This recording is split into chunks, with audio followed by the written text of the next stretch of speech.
The next resonance pattern is a lone pair next to a pi bond.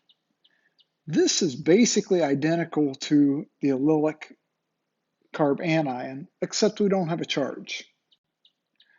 And again, this is a 3-atom system.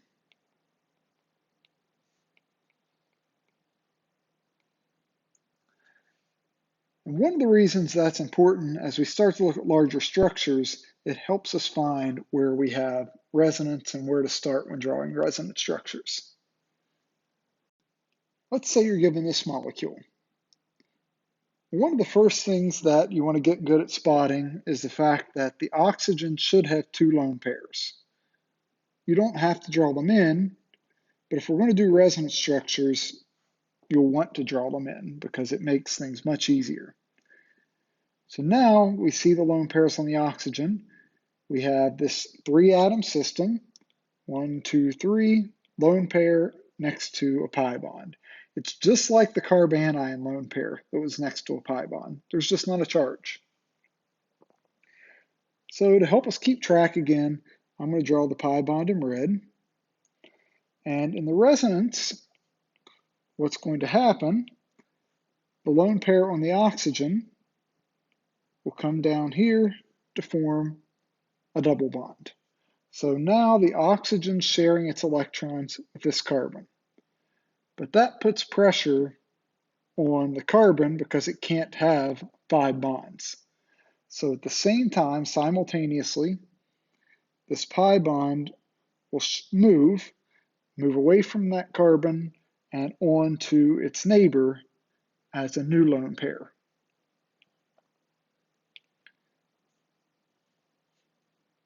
So drawing what we get, again, keep all of your sigma bonds exactly in place, don't move them. We end up with a pi bond here, and then that red pi bond becomes a lone pair on this carbon. The carbon with the lone pair like that will have a negative charge.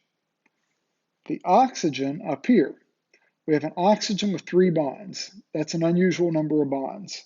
Calculate the formal charge for that, and you find that the oxygen is positive.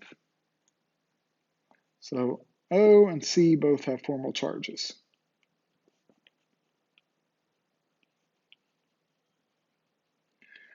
What you want to check, though, is charge balance between your resonance structures. In our starting structure, it's neutral. In our other resonance structure, we have a positive and a negative, which is net neutral, 0. So we have charge balance.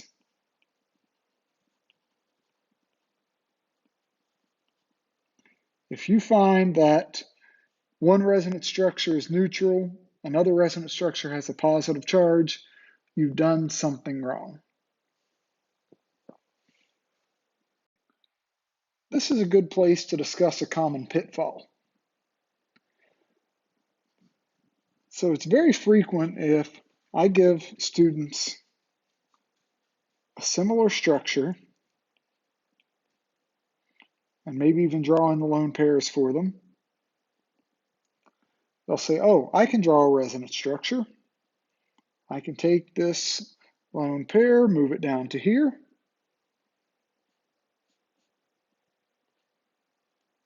That becomes a double bond.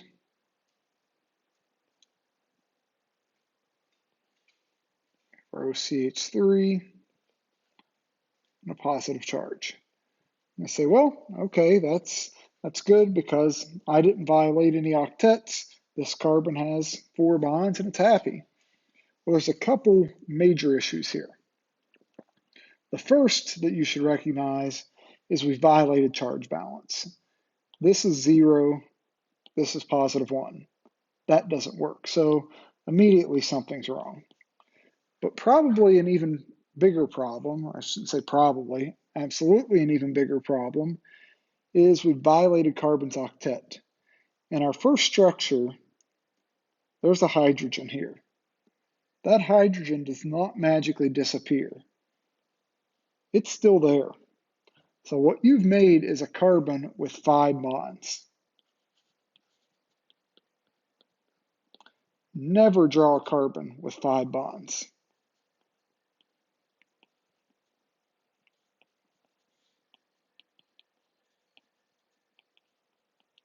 I can guarantee you on an exam, if you draw a carbon with 5 bonds, you will get 0 points for that question. It's important to never exceed an octet for second row elements. We will see some times where carbon has less than an octet. Carbon's not going to be stable with less than an octet, but it can happen. Carbon can never have more than an octet, though.